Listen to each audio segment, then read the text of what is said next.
Welcome to this online 10-minute CBT module on depression. In this module, we're going to cover how to recognise depression, and we will learn a cognitive behavioural framework for understanding depression and how to use this to explain the condition to people experiencing it.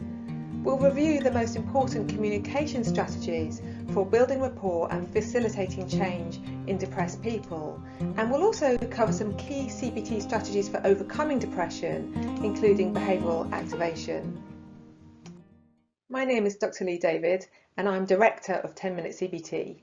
I'm a practicing GP and I also have a master's degree in CBT, and I also practice as a CBT therapist. 10-Minute CBT is an educational organisation which provides training across the UK and internationally in using brief CBT strategies in routine consultations in primary care and many other settings.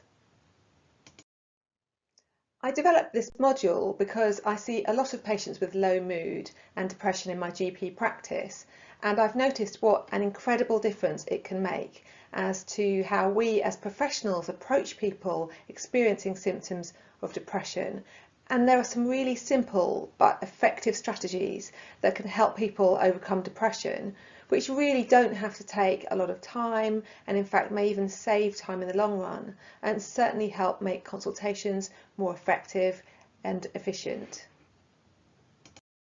Patients with depression already constitute a very substantial part of the primary care workload.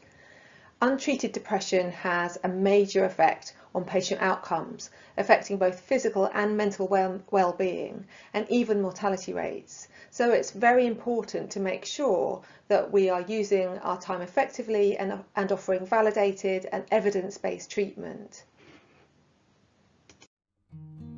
So in this module, I'll be focusing on what are the most effective practical steps that can help people to improve symptoms of depression and low mood.